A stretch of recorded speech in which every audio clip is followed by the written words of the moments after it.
જય બ્રહ્મેશ્વર, આપ સૌનું સ્વાગત છે। શરૂ કરીએ આજનો અધ્યાય। બલિરાજાના યજ્ઞનું ભંગ શા માટે?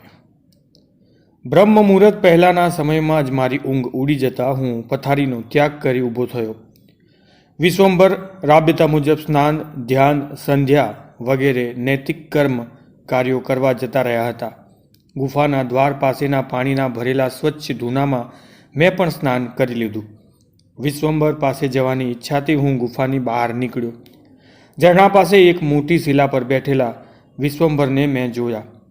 વિશ્વંભરની સામે જ મેં એક લાંબી અને છૂટી જટાવાળા ગૌરવર્ણ અને પૂરી ઊંચાઈ ધરાવતા સૌમ્ય મૂર્તિ સાધુને જોયા। દૂરથી જ મેં તેમને ઓમ નમો નારાયણ બોલી દંડવટની મુદ્રામાં પ્રણામ કર્યા। પ્રત્યુત્તરમાં મહાત્માએ પણ ઓમ નમો નારાયણ બોલી આશીર્વાદની મુદ્રામાં હાથ ઊંચો કર્યો। મેં જોયું કે પ્રસ્તુત મહાત્માના મસ્તકની આજુબાજુમાં જાણે પ્રકાશમાન તેજનું વર્તુળ જણાઈ રહ્યું હતું, જેવું વર્તુળ દેવતાઓના મસ્તક પર ચિત્રકારો દર્શાવે છે। મેં મનોમન તે દેવ સ્વરૂપ મહાત્માને વંદન કર્યા અને ઉપદેશ સાંભળવાની અપેક્ષા રાખી તો તક્ષણ જ મહાત્મા બોલી ઉઠ્યા, બધી જ જાતનો ઉપદેશ તને મળે છે અને મળતો રહેશે, એટલે હાલ તારી ઈચ્છાને પૂર્ણ કરવાનું જ જરૂરી લાગતું નથી। મહાત્મા વિશ્વંભરને કથા ઝડપથી પૂર્ણ કરવાની છે, અતઃ હાલ વિદાય લઈ રહ્યો છું। જ્યારે કથા સંપૂર્ણ રીતે પૂર્ણ થશે ત્યારે વિશ્વંભરને સાથે લઈ જવા હું પુનઃ ઉપસ્થિત થઈ જઈશ। ત્યાં સુધી શાંતિથી કથા સાંભળે રાખો। મહાત્મા પુનઃ મળશે તેવું આશ્વાસન મળતા જ હું આનંદથી ઝૂમી ઉઠ્યો। મેં તેમને પુનઃ દંડવટની મુદ્રામાં પ્રણામ કરી ઓમ નમો નારાયણનો ઉચ્ચાર કર્યો। એ જ રીતે આશીર્વાદ પણ મને મળી ચૂક્યા। ધ્યાનસ્થ વિશ્વંભરની વિદાય લેતા હોય તેમ હાથ ઊંચો કરી આગંતુક મહાત્મા ઝડપથી અદૃશ્ય થઈ ગયા। થોડી વારમાં વિશ્વંભર ધ્યાનમાંથી નિવૃત્ત થતાં મેં પ્રસ્તુત મહાત્મા વિશે પૃચ્છા કરી તો તે માત્ર એટલું જ બોલ્યા, મહાત્માની ઓળખ તું માત્ર અનુમાનથી જ કરી શકીશ। સિદ્ધ અવસ્થા પ્રાપ્ત થયા પછી બધું જ જાણી શકાય છે, કહી વિશ્વંભર મૌનમય બની ગયા। વિશ્વંભરના જવાબમાં શું ગૂઢ રહસ્ય હતું તે હું તત્કાળ જાણી શક્યો નહીં, માત્ર તેના બોલેલા શબ્દોને વાગોળતો હું તેના પવિત્ર અને તેજસ્વી મુખ સામે જોઈ રહ્યો હતો। થોડી વારે મૌન તોડતા વિશ્વંભર ફરીથી બોલ્યા, ચાલો ત્યારે હવે કથા આરંભ કરીએ। હું વચ્ચે જ બોલતા અમે ખડખડાટ હસી પડ્યા। વિશ્વંભરે કમંડળમાંથી આચમન લઈ કથાનો પ્રારંભ કર્યો। પાર્વતીજીએ શિવને આંબળાની પૂજન વિધિ પૂછતા શિવજીએ તે વિધિ માતાજીને કહી સંભળાવી તથા તેનું ફળ અને મહાત્મા કહી પછીથી કથા આગળ વધારી। આગળ કહેવાયેલી કથા મુજબ નારદજી બલિરાજાને તેમ દેવતા સામે યુદ્ધ કરવાનો ઉપદેશ આપીને સ્વયં ગિરનારની યાત્રા કરવા ચાલી નીકળ્યા। નારદજીના ગમન પછી બલિરાજાએ શાંતિનો શ્વાસ લઈ પોતાના પ્રધાન મંડળને બોલાવીને કહ્યું, હે મહાત્માઓ, નારદજી દેવતાઓ સાથે યુદ્ધ કરવાનો બોધ આપીને ગયા છે, તો હવે આપણે શું કરવું? પ્રશ્નનો મહાત્માઓ તરફથી કોઈ પ્રતિવાદ ન મળતા બલિરાજા પુનઃ બોલ્યા, પ્રથમ હું મારો મત દર્શાવું તો? પછી થોડું અટકીને આગળ બોલ્યા, મારા મત પ્રમાણે દેવતાઓ સાથે યુદ્ધ કરવું સારું નથી। સાંભળીને તરત જ મંત્રીઓમાં થોડો કચવાટ થયો। પછી મંત્રીઓએ પોતાનો અભિપ્રાય આપતા સામૂહિક અભિપ્રાય રૂપે કહ્યું, હે રાજન, ક્ષત્રિય રાજાએ શત્રુ સાથે ક્ષમાપૂર્વક વર્તન ન કરવું જોઈએ, કારણ કે ક્ષમા આપવાથી શત્રુઓ આપણને અશક્ત માને છે। માટે આપણે સર્વ દૈત્યોને અત્રે બોલાવી બધાએ સાથે મળી મેરુ પર્વત પર કૂચ કરી દેવતાઓ સાથે યુદ્ધ કરવું જોઈએ। વચ્ચે એક મંત્રીએ પોતાનો અભિપ્રાય આપતા કહ્યું, યુદ્ધનો નિર્ણય બરાબર છે। સ્વર્ગપુરીમાં આપણા લશ્કરે તરત જ પડાવ નાખી દેવો જોઈએ।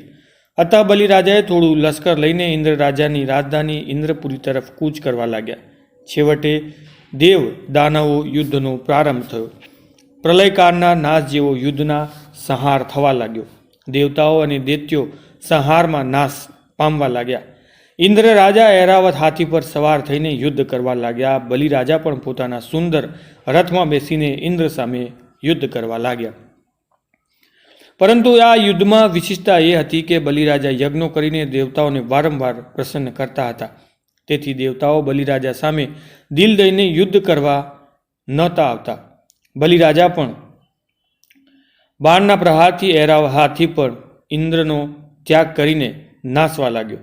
જ્યારે તમામ દેવતાઓ બલિરાજાથી જરા પણ વિરુદ્ધ થયા નહીં, ત્યારે એકલો ઇન્દ્ર બલિરાજા સામે કઈ રીતે ટકી શકે? વળી બલિરાજા એટલા બધા તપવાળા હતા કે ઇન્દ્ર રાજાનું વ્રજ પણ તેમની સામે નકામું બની જતું હતું.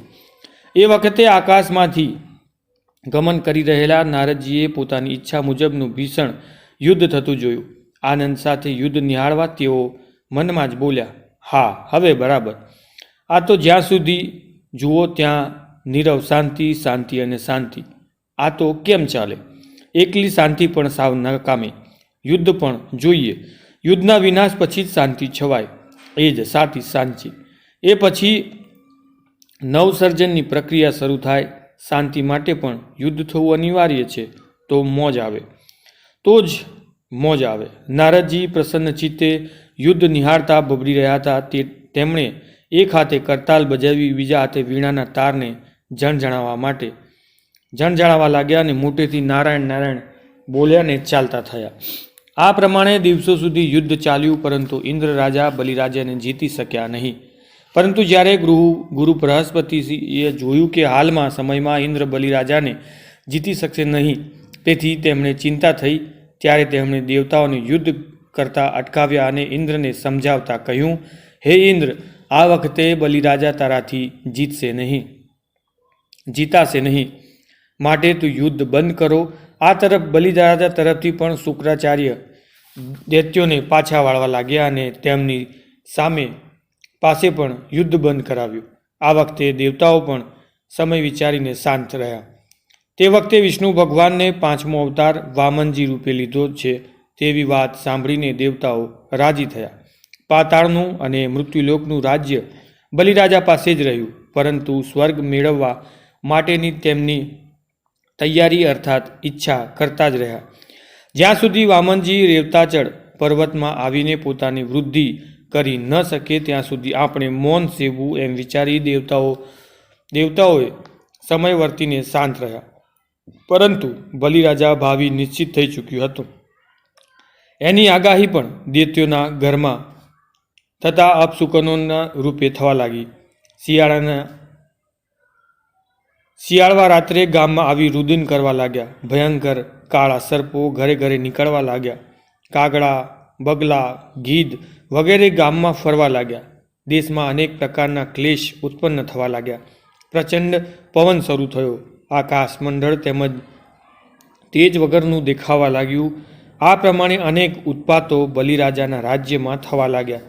બલિરાજાના શરીરમાં પણ ઝીણો ઝીણો તાવ આવવા લાગ્યો.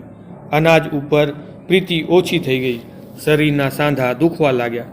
આ પ્રમાણે જ્યારે વિપરીત બનાવો પોતાના રાજ્યમાં બનવા લાગ્યા, ત્યારે પોતાના ગુરુ શુક્રાચાર્ય તથા બીજા મોટાભાગના વિદ્વાનોને બોલાવીને વિનયપૂર્વક હાથ જોડીને બલિરાજાએ સર્વ વિગત કહી સંભળાવી. બલિરાજાએ કહ્યું, હે મહાત્માઓ, આવું વિપરીત કેમ દેખાય છે? આવા ઉત્પાતો એકાએક કેમ શરૂ થયા છે? નારદજીએ જે કંઈ કહ્યું તે ભવિષ્ય સત્ય થવાનું શરૂ થયું કે શું તે કૃપા કરીને કહો. બધા વિદ્વાનો શુક્રાચાર્યની સાથે મળીને ખૂબ વિચારવા લાગ્યા, પરંતુ આવા ઉત્પાતો થવાનું કારણ જાણવા મળતું ન હતું. છેવટે ગુરુ શુક્રાચાર્યજી જેમ કહે છે તેમ કરવાનું સર્વાનુમતે નક્કી કર્યું. વિનંતી સ્વીકારી શુક્રાચાર્યજીએ કહ્યું, સામાન્ય રીતે આવા ઉત્પાતો વિધિ નિર્મિત હોય છે. વિધિ ક્યારેક ભવિષ્યની ચેતવણી રૂપમાં પણ આવા ઉત્પાતો કરાવે છે, જેથી લોકો આવનારી વિપત્તિને દૂર કરવાના ઉપાયો કરાવે છે, અને લોકો આવનારી વિપત્તિને દૂર કરવાના ઉપાયે યથામતી વિચારીને તેનો પ્રયોગ કરી શકે. આમ કહી શુક્રાચાર્ય થોડી વાર મૌન સેવી રહ્યા. હવે શુક્રાચાર્યજી આગળ શું કહેશે તે જાણવા બધા વિદ્વાનો ઉત્સુકતાથી તેમને બોલવાની રાહ જોઈ રહ્યા હતા.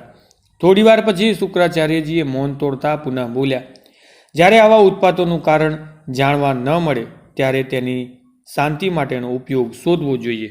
આ માટે શ્રેષ્ઠ ઉપાય યજ્ઞ છે. શાંતિને માટે સર્વજ્ઞ દક્ષિણવાળો મહાયજ્ઞ કરવો જોઈએ. સર્વજ્ઞ દક્ષિણાવાળો મહાયજ્ઞ કરવો જોઈએ. બધા વિદ્વાનોએ હકારમાં મસ્તક હલાવી બરાબર છે કહી સંમતિ આપી. છેવટે નક્કી થયું કે દેશાવરથી ઘણા વિદ્વાનોને બોલાવી 12 વર્ષ સુધી ચાલે તેવો સર્વજ્ઞ દક્ષિણાવાળો મહાયજ્ઞ કરાવો. મુનિઓ અને બ્રહ્મચારીઓ હોય તેવાઓને પણ નિમંત્રણ મોકલી બોલાવવાનું નક્કી થયું. બલિરાજાએ કહેવામાં આવ્યું કે તમારે પ્રથમ સંકલ્પ કરવો કે જે કંઈ માંગે તે તમારે તરત જ દાનમાં આપવું. તેનાથી અર્થાત દાન યજ્ઞ કરવાથી પણ ઉત્પત્તિ શાંત થશે. શુક્રાચાર્યના વચનથી બલિરાજાએ મહાયજ્ઞની તૈયારી શરૂ કરી. મોટા વિદ્વાનો પાસેથી યજ્ઞની દીક્ષા લીધી અને સર્વસ્વ આપવાનો પાકો નિર્ણય કર્યો કે જે કંઈ સંજોગોમાં નિરાશ થઈને પાછો ન વળવો જોઈએ. વિશાળ મંડપ બાંધીને યજ્ઞનો પ્રારંભ કર્યો. સાથે સાથે દાન દક્ષિણાનો પ્રવાહ પણ ચાલુ કર્યો. બલિરાજાના યજ્ઞથી બધા બ્રાહ્મણો સંપત્તિવાન બની રહ્યા. પરંતુ આટલું દાન આપવા છતાં બલિરાજાને દાન આપ્યાનો સંતોષ થતો ન હતો. બલિરાજાએ યજ્ઞમાં 3 દેવોને તથા રુદ્ર, સૂર્ય વગેરેને બધા દેવોને વેદ મંત્રની આહુતિ આપીને પ્રસન્ન કર્યા તથા બધા દેવતાઓને પણ આહુતિ આપીને પ્રસન્ન કર્યા. આ યજ્ઞમાં કેટલાક બલિરાજાના વખાણ કરે છે, કેટલાક શુક્રાચાર્યની પ્રશંસા કરે છે. લોકો વાતો કરવા લાગ્યા કે બલિરાજા પોતાનું તમામ રાજ્ય બ્રાહ્મણોને આપીને પોતાના પરિવારને સાથે લઈને પાતાળમાં ચાલ્યા જશે કે શું? બલિરાજા બ્રાહ્મણો દ્વારા થતી પ્રશંસા સાંભળીને વિશેષ પ્રસન્ન હૃદયથી જેમ જેમ યજ્ઞ કરતા ગયા તેમ વિશેષ દાન કરવા લાગ્યા. અચાનક વિશ્વંભર કથા અટકાવતા બોલ્યો, બાકીની કથા તું જાણે છે એટલે વિસ્તાર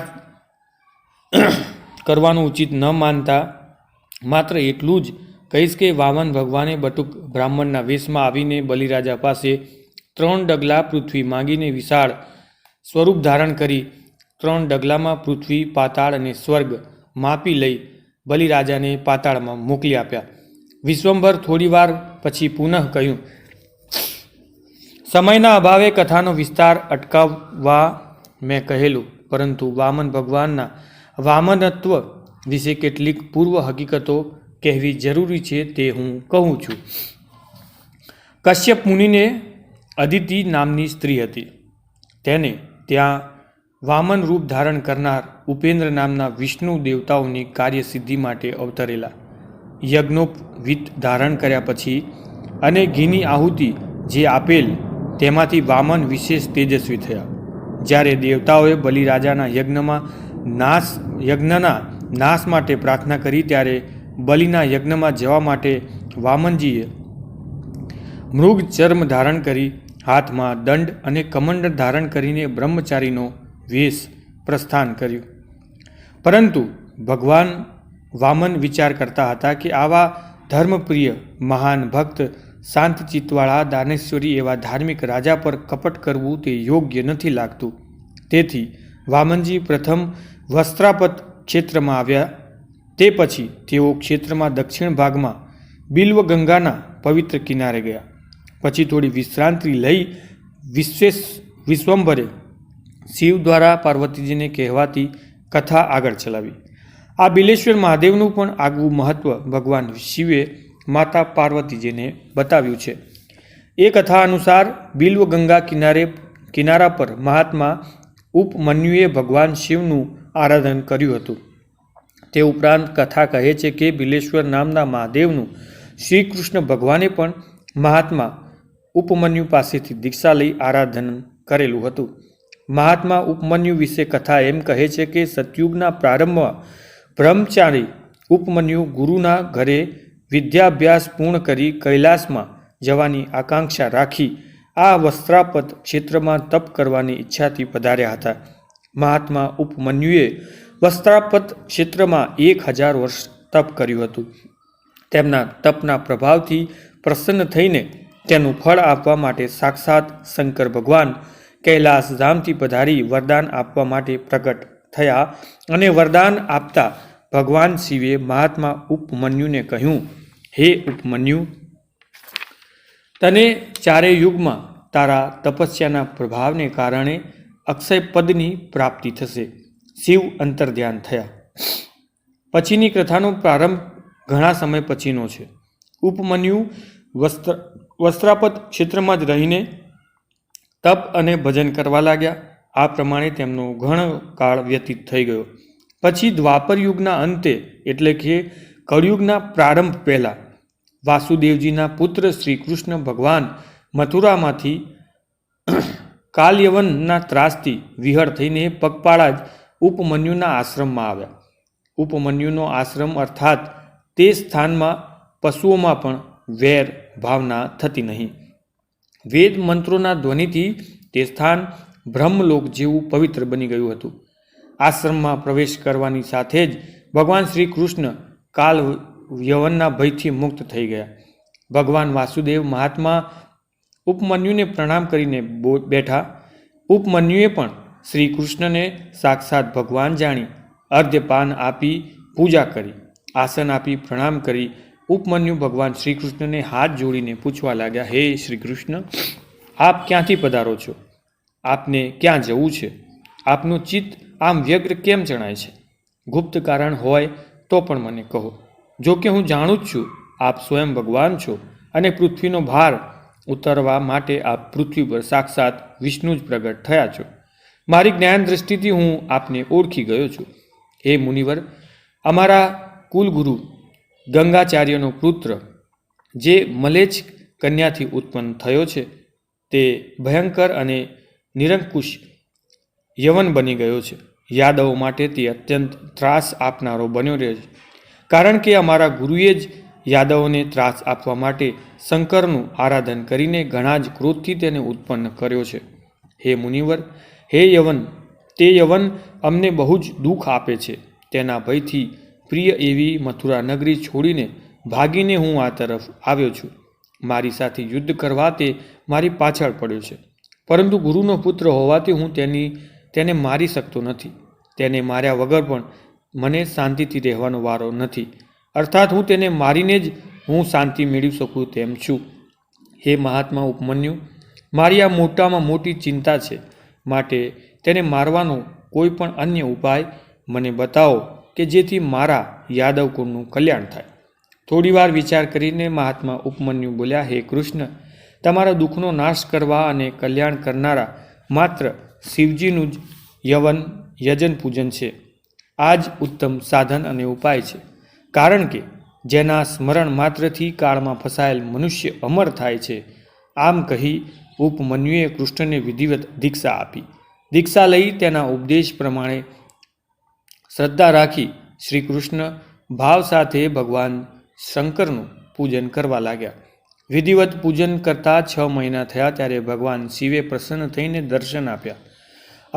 અર્ધચંદ્ર જેના મસ્તક પર શોભે છે એવા શિવને જોઈ શ્રી કૃષ્ણએ શંકર આગળ 2 હાથ જોડીને સ્તુતિ કરી. કૃષ્ણની સ્તુતિ સાંભળી ભગવાન શંકર પ્રસન્ન થઈને કહ્યું, હે કૃષ્ણ, તમે આ વસ્ત્રાપત ક્ષેત્રમાં જલ્દી જાઓ. ત્યાં દામોદરજીના કાંઠે એક પરમ પવિત્ર ગુફા છે, જેમાં સૂર્યવંશી માધાતાઓનો પુત્ર મુચકુંદ સૂતેલ છે. તે રાજાએ દેવતાઓના કાર્ય માટે પરમ યુદ્ધ કરીને દેવતાઓની રક્ષા કરેલી છે. તેના કાર્યથી પ્રસન્ન થઈને આરામ કરવા ઈચ્છતા તે રાજાને દેવોએ એવું વરદાન આપ્યું છે કે તમારે વિશ્રાંતિ લેવા વસ્ત્રાપત ક્ષેત્રમાં જઈને ત્યાં રહેલ ગુફામાં નિંદ્રા કરવી અને નિંદ્રાને અંત સમયે સાક્ષાત ભગવાન દર્શન થશે અને જે તમને નિંદ્રામાંથી જાગૃત કરશે તે તમારા નેત્રના અગ્નિથી બળીને ભસ્મ થઈ જશે. ભગવાન શિવે ગંભીર સ્વરમાં આગળ કહ્યું, તમે જે દિવસથી મારું આરાધન કરવાનું શરૂ કર્યું તે દિવસથી તે યવન આ ક્ષેત્રના સીમાડે ચેષ્ટા વગરનો થઈને પડેલો અને તે હજુ પણ તમારી સાથે યુદ્ધ કરવાની ઈચ્છા રાખે છે. ભગવાન શંકરે થોડું અટકીને આગળ કહ્યું, તમે જે સ્થળે હંમેશા પાર્થિવ પૂજન કરીને પછી બીલીપત્રો ઉતારીને નાખતા હતા તે સ્થળે બીલીપત્રોનો મોટો ઢગલો થયો છે. તે સ્થળે હું સ્વયંભૂ રીતે પ્રગટ થઈશ અને બિલેશ્વર નામે પ્રસિદ્ધ થઈશ. તમારે જ્યારે જે કામ હોય ત્યારે મારું સ્મરણ કરવું. આ ઉપમન્યુના નિવાસે તમે તપસ્યા કરી, તેથી તેના પ્રભાવથી આ ક્ષેત્ર વિશેષ પવિત્ર થશે. આમ કહીને ભગવાન સદાશિવ અંતર્ધ્યાન થયા. ભગવાન શ્રી કૃષ્ણ તે બિલ્યના ઢગલા નીચે શિવજીનું સ્વયંભૂ લિંગ જોયું. તે બિલેશ્વરનું પૂજન કરીને જેવા શ્રી કૃષ્ણ ભગવાન વસ્ત્રાપત ક્ષેત્રમાં જવાની તૈયારી કરે છે ત્યાં જ કાળ યવન શ્રી કૃષ્ણની પાછળ થયો. ભગવાન પણ યવનને આવતો જોઈને દોડવા લાગ્યા અને ગિરનાર ક્ષેત્રમાં જે શંકરે બતાવેલી હતી તે ગુફા કે જ્યાં મુચકુંદ રાજા સૂતા હતા તેમાં પ્રવેશ કર્યો અને ત્યાં કૃષ્ણ ભગવાન છુપાઈ ગયા. કૃષ્ણની પાછળ દોડતા આવેલા યવને જોયું કે તે અહીં આવીને કૃષ્ણ સૂઈ ગયેલ છે. કૃષ્ણના ભ્રમમાં યવન સૂતેલા રાજા મુચકુંદને જગાડવા લાગ્યો. તેને રાજા મુચકુંદને કૃષ્ણ સમજીને જોરથી પગનો પ્રહાર કર્યો. તે જ વખતે જાગૃત થઈ ગયેલા મુચકુંદ રાજાના નેત્રના અગ્નિથી તે કાળ યવન ભસ્મ થઈ ગયો. ભગવાને મુચકુંદને દર્શન આપી નિર્ભય થઈને મથુરા તરફ પ્રયાણ કર્યું. રાજા મુચકુંદ પણ તપ કરવા માટે ઉત્તર દિશામાં ચાલી નીકળ્યા. ભગવાન શિવજી માતા પાર્વતીને કથા સંભળાવી રહ્યા છે. શંકરજી કહે છે, હે સતી, મેં તમને બિલેશ્વરનું મહાત્મ્ય કહી સંભળાવ્યું.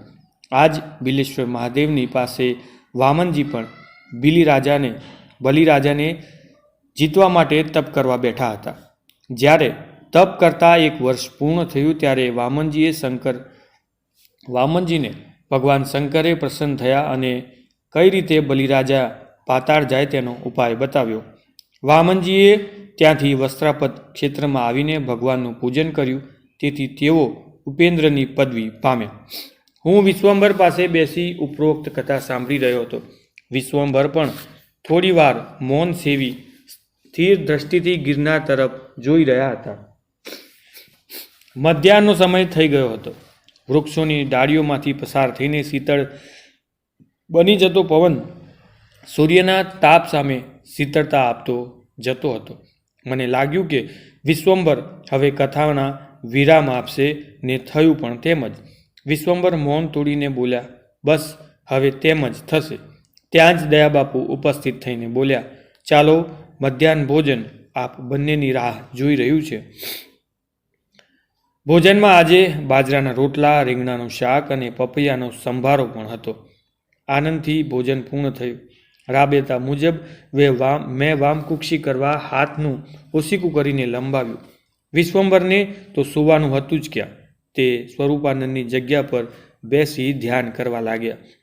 હું જ્યારે વામકુક્ષી કરીને ઊભો થયો ત્યારે વિશ્વંભર ધ્યાન પૂર્ણ કરી સ્વસ્થ ચિત્તે બેઠા હતા. મેં પણ મુખ પ્રક્ષાલન કરી લીધું. ત્યાં જ દયાબાપુ કુવાડિયાની અને બુંદાણાની કોફી લઈને આવી પહોંચ્યા, જે મારા માટે ઉત્સાહજનક હતું. કોફી પીવાથી મારો ઉત્સાહ વધી જતો હતો અને સાંભળવામાં એકાગ્રતા જળવાઈ રહેતી હતી. સમય થોડો છે, વિશ્વંભરે કહ્યું, છતાં કથા પૂરેપૂરી સત્ય હકીકતને લક્ષ્યમાં રાખીને કરવી જરૂરી છે. ગિરનાર મહાત્મય પુરાણનો એક ભાગ છે અને લગભગ તેનો ઇતિહાસ ઘણા ગ્રંથોમાં એક સરખો જ આલેખાયેલો છે. કારણ કે ગિરનાર વિશે જે સત્ય છે તે જ લખાયું છે અને જે લખાયું છે તે વંચાયું છે અને સાંભળવામાં આવ્યું છે કે તે જ સત્ય સ્વરૂપે હું રજૂ કરી રહ્યો છું. કારણ કે આમાં મૌલિકતાને ખાસ કોઈ અવકાશ નથી. માત્ર રજૂઆતમાં જ થોડો ઘણો તફાવત પડી જાય તે સ્વાભાવિક છે. વિશ્વંભરે ગિરનાર મહાત્માની કથાનો પ્રારંભ આગળ કરતા કહ્યું, શિવ પાર્વતીજીના સંવાદ દ્વારા ભગવાન વામનજીની કથા મેં જે તને ટૂંકમાં દર્શાવી છે તે વિસ્તારપૂર્વક આગળ વધે છે. વામનજી ભગવાનના પોતાનો નિવાસ કરી વામનજી ભવનાથમાં પોતાનો નિવાસ કરી હંમેશા સુવર્ણરેખા નદીમાં સ્નાન કરી ભવનાથનું પૂજન કરવા લાગ્યા. થોડી વાર અટકીને કથા કહેતા વિશ્વંભરે મારા તરફ દ્રષ્ટિ કરીને કહ્યું, સાધકે કેવી રીતે સાધના કરવી જોઈએ તે વામનજીએ કરેલ સાધના વિશે જાણીને તેનું અનુકરણ કરીને પરમ ગતિને પામવાનો પ્રયાસ કરવો જોઈએ. થોડીવાર મૌન સેવીને વિશ્વંભરે કથાનો પુનઃ પ્રારંભ કર્યો. વામનજીએ ભવનાથનું પૂજન કરવાનો અર્થાત તપ કરવાનો પ્રારંભ કર્યો. એકાંત સ્થાનમાં મૃગ ચર્મનું આસન કરીને પદ્માસન વાળીને તપ દ્રઢ નિશ્ચય કરીને સ્કંદાદિ મસ્તકાદિ વગેરે શરીરના અંગોને સરખા કરીને નાસિકાના અગ્રભાગમાં દ્રષ્ટિ સ્થિર કરીને નિરાકાર રહીને કામ ક્રોધ આદિ જીતીને મન સ્થિર કરીને ઉગ્ર તપ કરવા લાગ્યા. મનનો સ્વભાવ ઘણો ચંચળ છે, તેમ વામનજી મનને હૃદયમાં સ્થિર કરી ધીરે ધીરે અભ્યાસથી યોગના ક્રમથી પ્રાણ અપાન ઉદાન અને વ્યાન સાથે બહારના વાયુને નાક વડે ખેંચી હૃદયમાં તે વાયુને થોડીવાર સ્થિર કરી તે જ વાયુને ક્રમાનુસાર ધીમે ધીમે બહાર કાઢવા લાગ્યા. ભગવાન શિવે માતા પાર્વતીજીને આ ક્રિયા વિશે સમજ આપતા કહ્યું છે, આ પ્રમાણે યોગી સાધક અથવા જ્ઞાનમાર્ગી શરીરમાં 25 તત્વોને જાણે છે તે તમામ પાપમાંથી મુક્ત થઈ મોક્ષ પામે છે. 25 તત્વો. માતા પાર્વતીજીએ શિવજીને પ્રશ્ન કર્યો, કયા કયા અર્થાત કેવા યોગીઓએ શું કરવાની જરૂર, કેવા યોગ્યોએ શું જાળવણી જરૂરી છે તે અંગે તથા તત્વોની ઉત્પત્તિ, 5 જ્ઞાનેન્દ્રિયો, 5 કર્મેન્દ્રિયો તથા તેને જાણવાના ઉપાય વિશે પણ મને સમજાવો. હે પાર્વતીજી, પ્રથમ પરમાત્માથી સ્વપ્રકાશ રૂપે પ્રકૃતિ આદિ માયા 8 પ્રકારે થઈ રહી છે. મન, બુદ્ધિ, અહંકાર ઉપરાંત શબ્દ, સ્પર્શ, રૂપ, રસ અને ગંધ.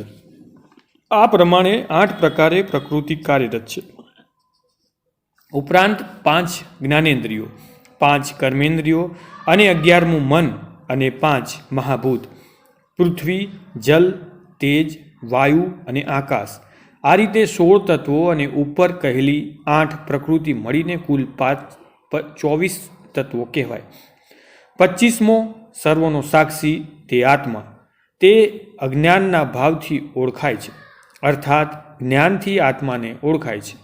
યોગી લોકોને પ્રાણાયામ, આસન આદિ યુક્તિ વડે અને ધ્યાન અને સમાધિ અર્થાત એકાગ્ર કરેલ ચિત્તવૃત્તિ અર્થાત ચિત્તવૃત્તિને એકાગ્ર કરી સ્થિર વૃત્તિથી દીપની શિકાગ્ર જ્યોતિરૂપ પરમાત્માનો જ્ઞાન દ્રષ્ટિથી સાક્ષાત્કાર થાય છે. આથી યોગીને અર્થાત જ્ઞાન પ્રાપ્ત થાય છે. યોગીના આવા જ્ઞાનથી યોગીના અનેક જન્મના સંચિત થયેલા પાપના ઢગલા નાશ પામે છે. પછી પોતાના સચ્ચિદાનંદ આત્માને વિશે પ્રણાદી તમામ પ્રકૃતિને રૂંધી નાખીને દૂર કરીને આદિ માણી અને અષ્ટ સિદ્ધિને યોગી સહજતાથી પ્રાપ્ત કરે છે. આ પ્રમાણે જે કોઈ સાધક એકાંત જગ્યામાં અથવા ભવનાથ મંદિરમાં સાધના કરે છે તે ભગવાનની કૃપાથી સિદ્ધ યોગી થાય છે. વામનજી ભવનાથની પાસે ધ્યાનસ્થ થઈને બેઠા હતા. તે જ સમયે આકાશ માર્ગે તેમણે નારદજીને આવતા જોયા. નારદજીને વંદન કરીને વામનજી પૂછવા લાગ્યા, હે મહર્ષિ, આપ કુશળ છો ને? આપ સમગ્ર ત્રિલોકમાં કુશળ માટે ફરો છો. આ સ્થાનમાં આપના આગમનનું જે પ્રયોજન હોય તે મને કૃપા કરીને કહો. નારદજી પ્રસન્ન વદને હસીને બોલ્યા, હે મહાત્મન, હું સ્વર્ગલોકમાંથી અહીં આવ્યો છું. આ રીતે ફરતા મેં ઘણા કાળ જોયા છે. પછી કાલગણનાનું માપ દર્શાવતા નારદજી બોલ્યા, જ્યારે ત્રિલોકમાં અનેક દિવસો ચાલ્યા જાય છે ત્યારે બ્રહ્માનો માત્ર એક જ દિવસ થાય છે અને બ્રહ્માની રાત્રિ પડતાની સાથે જ તમામ દેવતાઓનો નાશ થઈ જાય છે. પછી દયા ખાતા હોય તેવા સ્વરમાં થોડી વાર પછી નારદજી બોલ્યા, મનુષ્ય તો હંમેશા મરણ ધર્મમાં જ ફસાયેલા રહે છે, તો તેમની તો શી વાત કરવી. સાંભળી વામનજી સ્થિર દ્રષ્ટિ કરીને બોલ્યા, મનુષ્ય માટે તો વિધિએ નિર્મિત કરેલો આ ક્રમ જ છે, તેમાં કશું નવાઈ પામવા જેવું નથી. પરંતુ આ વાતમાં આપના આગમનનો હેતુ અર્થાત કારણ સ્પષ્ટ થતું નથી. પ્રત્યુત્તરમાં નારદજી સ્વાભાવિક રીતે વાત કરતા હોય તેવા સ્વરમાં બોલ્યા, મારે અત્રે આવવાનું કોઈ ખાસ કારણ નથી. હું તો બસ આમ ફરતો અહીં સુધી આવી ચડેલો છું. પછી નારદજી ઠાવકું મુખ કરીને પુનઃ બોલ્યા, તો થયું કે ચાલો વામનજીના દર્શન કરીએ. અને સાથે સાથે એમ પણ થયું કે વામનજી લાંબા સમયથી અત્રે તપ કરી રહ્યા છે, તેથી પૃથ્વી પર પણ હાલ શું ચાલી રહ્યું છે તેનાથી તેમને અવગત કરતો જાઉં. આપની વાત સત્ય છે, ભગવાન વામનજીએ પ્રત્યુત્તર આપતા કહ્યું. કેટલીક ચોક્કસ બાબતો વિશે હું જાણું છું, પરંતુ બધી જ બાબતો જાણવી મને જરૂરી લાગતી નથી. અગર કોઈ ખાસ બાબત કે ઘટના પૃથ્વી પર થઈ રહી હોય તો તે જણાવો. હે વામનજી, આપથી કશું જ અજાણ નથી, આપ તો બધું જ જાણો જ છો. છતાં હું નારદજી થોડું અટકીને જિજ્ઞાસા પ્રેરક શબ્દમાં પુનઃ બોલ્યા, હે મહારાજ, હાલ તો પૃથ્વી યજ્ઞના ધુમાડાથી છવાઈ ગઈ છે, કારણ કે બલિરાજા મહાયજ્ઞ કરી રહ્યા છે. હાલ તો દેવતાઓ તથા સપ્ત ઋષિઓ વગેરે ઋષિઓ એ બલિરાજાના યજ્ઞમાં આવેલા છે. બલિરાજાએ ઉત્પાતની શાંતિ માટે મહાયજ્ઞનો પ્રારંભ કરેલા છે. મારી ઈચ્છા પણ ત્યાં જવાની જ છે, કારણ કે તે યજ્ઞની પ્રશંસા મેં ખૂબ સાંભળી છે. કહેવાય છે કે બલિરાજા 101 યજ્ઞ પૂર્ણ કરશે, તે પછી તેના ફળ સ્વરૂપે તેઓ ત્રૈલોક્યનું એક ચક્રી રાજ્ય ભોગવશે.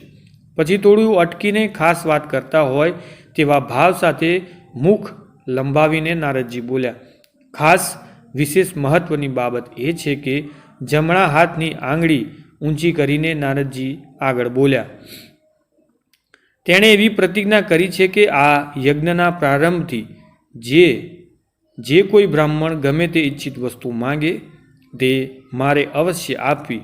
એટલું જ નહીં, પરંતુ કોઈ મારો આત્મા, સ્ત્રી, પુત્ર અને મારું સામ્રાજ્ય માગે તો પણ મારે તે આપવું, અને જો ના આપું તો મારો યજ્ઞ વ્યર્થ થાય. ગંધર્વોના મુખે તો હું સાંભળીને આવ્યો છું કે તેની પ્રતિજ્ઞા પ્રમાણે તેઓ પણ નિર્વિઘ્ન પૂર્ણ થશે જ. નારદજી થોડા ચિંતિત સ્વરમાં બોલ્યા, હે વામનજી, હું ત્રિલોકમાં ફરતો તેના યજ્ઞનો ભંગ કરવાનો ઉપાય શોધું છું, પરંતુ મને કોઈ ઉપાય મળતો અથવા દેખાતો નથી. પછી થોડું અટકીને નારદજી વામનજી સામે જાણે આશાભરી મીટ માંડીને વામનજીને સંબોધન કરતા પુનઃ બોલ્યા, એમ છતાં આપના આધારની આશા સાથે હું આશાવાદી છું. મારો આધાર?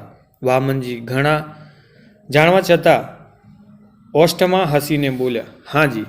નારદજી નમ્ર સ્વરમાં બોલ્યા, આપ જ મારી ઈચ્છા પ્રમાણે કોઈ ઉપાય આ કાર્ય શીઘ્ર કરી શકો છો, કારણ કે મેં આધારભૂત રીતે સાંભળ્યું છે કે આપે તેના યજ્ઞમાં ભંગ માટે જ અવતાર લીધો છે. એમ જાણીને હું આપની પાસે આવ્યો છું. તો હવે આપ જ બલિરાજાનો યજ્ઞ સંપૂર્ણ ન થાય તેવો ઉપાય કરો. સાંભળી વામનજી થોડો વિચાર કરતા હોય તેમ મૌન ધારણ કરી રહ્યા, પરંતુ સાંભળવાની નારદજીની ઉત્સુકતા જોઈને તેમને રમાડતા હોય તેમ બોલ્યા, હે મહર્ષિ, આપની ઈચ્છા પૂર્ણ કરવી એ મારી ફરજ છે, તેમજ તેવો ઉપાય શોધવા હું વિચાર પણ કરી શકું. પછી થોડું અટકીને ઊંચી ચોટી પર હાથ ફેરવીને ધીમા સ્વરે તેઓ બોલ્યા, પરંતુ શું? હે મહર્ષિ, આ બાબતમાં થોડો વિચાર પણ કર્યો છે, પરંતુ મારે આપને કંઈક કહેવું છે. હા, જરૂર કહો, પરંતુ જલ્દી કહો. તો સાંભળો. ભગવાન વામન હસીને બોલ્યા, બલિરાજા યજ્ઞના નિમિત્તથી તમામ દેવતાઓનું પોષણ કરે છે, તો શા માટે તેઓ યજ્ઞ ભંગ કરવો? આમાં તો દેવતાઓને જ ફાયદો છે. વળી આ યજ્ઞમાં મહાન જ્ઞાન ઋષિઓ જેવા ઋષિઓ પધાર્યા છે, ત્યારે તે યજ્ઞ કઈ રીતે ભંગ થવાનો હતો? અર્થાત આવા યજ્ઞનો ભંગ થઈ જ ન શકે. શક્ય જ નથી. વામનજીના શબ્દો સાંભળીને નારદજીના મુખ પર બાળક જેવી રીસના ભાવ ઉપસી આવ્યા. નિર્દોષ રીસ જોઈ વામનજીને આનંદ થયો. તેમની નિર્દોષ રીસ જોઈને તેમને વધુ ચીડાવવાના ઉદ્દેશથી તેઓ બોલ્યા, હે નારદજી, તમારી આવી ઈચ્છા જોઈ મને શંકા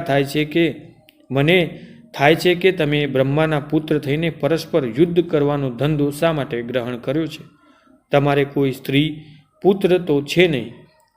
તે છતાં તમારી આવી સ્વાભાવિક રીતની આવી પ્રકૃતિ કેમ થઈ ગઈ છે? યુદ્ધ અને કજિયો કરાવ્યા વગર તમને એક ક્ષણ પણ શાંતિ થતી નથી. મને લાગે છે કે યુદ્ધ અને કજિયામાં તમારા બ્રાહ્મોચિત સ્નાન, સંધ્યા, જપ, હોમ, દેવપૂજા અને વેદાધ્યાન રહેલા છે. પછી શાંત મુખ મુદ્રા ધારણ કરી નારદજી આવી પ્રકૃતિનું કારણ જણાવવાના ઉદ્દેશથી પુનઃ બોલ્યા, બ્રાહ્મણોએ હંમેશા શાંત વૃત્તિથી રહેવું અને ધર્મશાસ્ત્રનો નિશ્ચય છે. છતાં તમારી આવી પ્રકૃતિ અને તમને પ્રત્યક્ષ જોઈને મારા મનમાં તમારા વિશે બહુ શંકા થાય છે. માટે મને મારી શંકાનું સમાધાન થાય તે માટે કહો, આપની આવી પ્રકૃતિ કેમ થઈ? સાંભળી નારદજી વામનજી નજીક જઈ ક્ષોભ અને રીસને સમાવીને બોલ્યા, આપની મારા વિશેની ધારણા સત્ય છે. મારી આવી પ્રકૃતિનું શું કારણ છે તે હું આપને કહું છું. પૂર્વે યુગ સમાપ્તિ વખતે બ્રહ્માંડની રાત્રિ થઈ અને તે સાથે ત્રણેય લોક જળમાં વિલીન થઈ ગયા. સર્વત્ર માત્ર જળ જ રહ્યું હતું. તેમાં ભગવાન નારાયણ શયન કરી ગયા. બાદમાં અનેક કલ્પો પછી બ્રહ્માંડની રાત્રિ જ્યારે પૂર્ણ થઈ અને વારાહ કલ્પની શરૂઆત થઈ ત્યારે સત્વ, રજ અને તમ એ ત્રણ ગુણની પુનઃ બ્રહ્મા, વિષ્ણુ અને રુદ્ર ઉત્પન્ન થઈને તેઓ ઉત્પત્તિ, સ્થિતિ અને લય કરવા માટે પ્રવૃત્ત થઈ ગયા. ત્રણેય દેવોનું પોતપોતાના ગુણો અનુસારનું જે અલગ અલગ કાર્ય હતું તેમાં સંકલન હોવાથી અલગ અલગ કાર્યો પણ સારી રીતે સંપન્ન થઈ રહ્યા હતા. પરંતુ તેઓ ત્રણેય બ્રહ્મની જેમ નિર્ગુણ ન હતા. અનુક્રમે સત્વ, રજ અને તમોગુણને કારણે તેમનામાં મનુષ્યની જેમ પ્રકૃતિ ભેદ ક્યારેક જણાઈ આવતો હતો. તેથી સહજ રીતે ક્યારેક તેમનામાં પણ અલગ અલગ ગુણોને કારણે વિવાદ સર્જાઈ જતો હતો. એક વખત ત્રણેય દેવો કૈલાસમાં સુખેથી ઉત્તમ આસન પર બેઠા હતા. એ વખતે ચર્ચા દરમિયાન ત્રણેય દેવો વચ્ચે વિવાદ થયો કે આપણામાં ઉત્તમ કોણ? આ વિવાદ ખૂબ લાંબો ચાલ્યો. બ્રહ્મા કહે હું મોટો, વિષ્ણુ કહે હું મોટો અને રુદ્ર કહે હું મોટો. તે સમયે આકાશમાં જ્યોતિ સ્વરૂપ એક પ્રકાશ ઉત્પન્ન થયો અને ત્રણેય દેવોને વિવાદ કરતા અટકાવ્યા. આકાશવાણીથી શબ્દો સંભળાયા કે તમારે વિવાદ કરવો નહીં, કારણ કે તમે ત્રણેય દેવો સરખા છો. હે વામનજી, મારી પ્રકૃતિ વિશે કહું છું.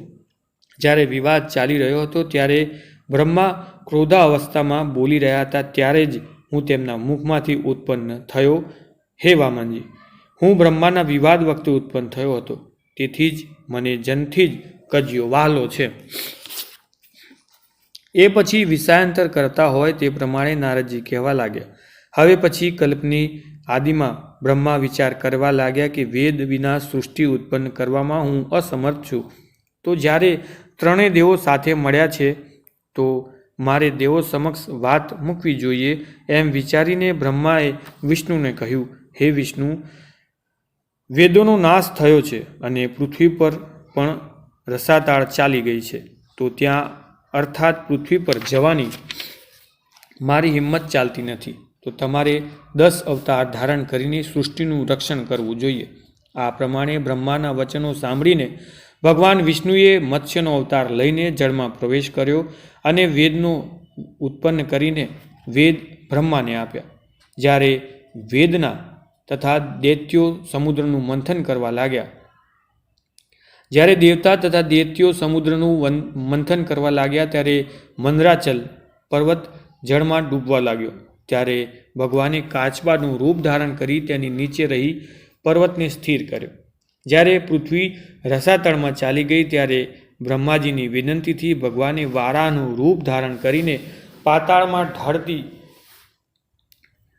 દાળની અણીમાં પૃથ્વીને ભરાવીને જલ ઉપર લાવી તેને સ્થિર કરીને ઉદ્ધાર કર્યો. નારદજી કહે છે, આ પ્રમાણે હે વામનજી, તમારી પાસે ભગવાનનો ત્રીજો અવતાર છે, જેણે પૃથ્વીનો ઉદ્ધાર કર્યો હતો તે કથા કહી સંભળાવી. વિશ્વંભર દ્વારા કહેવાયેલી કથા હું એકાગ્રચિત્તે સાંભળી રહ્યો હતો. સાયંકાળ થઈ ચૂક્યો હતો. આકાશમાં સપ્તરંગો પથરાઈને પૃથ્વીને પણ રંગીન બનાવી રહ્યા હતા. નયનરમ્ય દ્રશ્યો જોઈ કુદરતની આ લીલાના સૌમ્યનું દદીપ્યમ થતાં મારી આંખો મીંચાઈ ગઈ. સર્વત્ર પ્રકાશ પથરાઈ ગયો.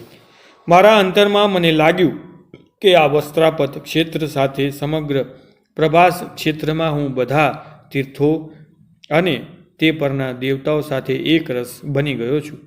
ઝગમગ તથા તેજસ્વી તેજ કરણોથી વચ્ચે હું ઘૂમી રહ્યો હતો.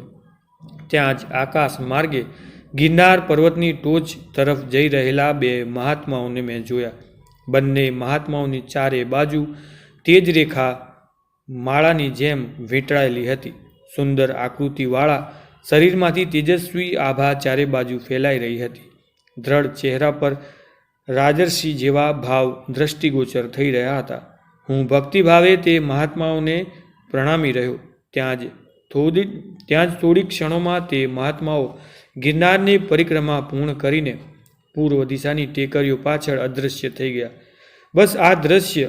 બસ આ અદ્ભુત દ્રશ્ય ઝડપથી આવ્યું અને વિલીન થઈ ગયું ને તે સાથે જ મારી આંખો ખુલી ગઈ. જાણે સ્વપ્ન આવ્યું અને તેની ઊંડી અસર મૂકતું ગયું. મેં વિશ્વંભર તરફ દ્રષ્ટિ કરી તો તે હસી રહ્યા હતા અને બોલ્યા, તે ધ્યાનમાં જોયેલા મહાત્માઓ યુગોથી આ ગિરનાર પરિસરમાં વાસ કરી રહ્યા છે. તે અજર અમર મુક્ત આત્માઓ છે. ક્વચિત કોઈ ભાગ્યશાળીને ધ્યાન અવસ્થામાં તેમના દર્શન થાય છે અથવા સ્વયં તેઓ દર્શન આપે છે. બાકી પૂર્ણ સિદ્ધ સિવાય તેઓ કોઈની સામે પ્રત્યક્ષ થતા નથી. તું ભાગ્યશાળી છે કે તને ધ્યાન અવસ્થામાં તેમના દર્શન થયા. કહી વિશ્વંભર મૌન સેવતા મેં પૂછ્યું, પરંતુ હે, તે મહાત્માઓ છે કોણ? ધીરજ, વિશ્વંભર બોલ્યા, હાલ એ બધું જાણવાની તારે જરૂર નથી. સમય આવે બધો જ ખ્યાલ આવી જશે.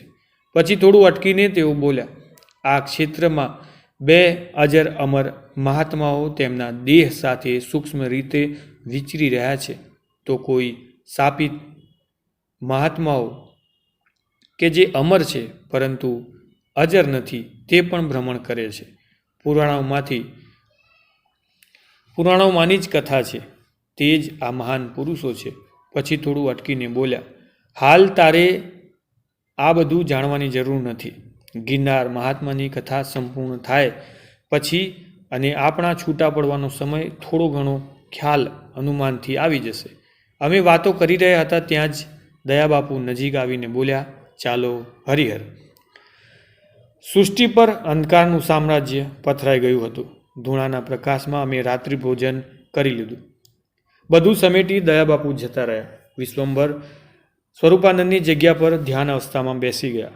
નિયત જગ્યાએ પથારીમાં હું આડો પડ્યો.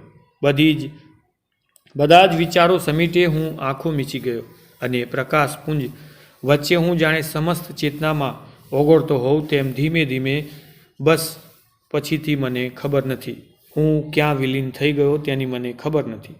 કદાચ હું ગાંઠ ઊંઘમાં સરકી ગયો હતો. આજનો અધ્યાય અહીં સંપૂર્ણ કરીએ છીએ. મળીશું આવતા અધ્યાયમાં. ત્યાં સુધી જય બ્રહ્મેશ્વર. સુખરાત કરીએ.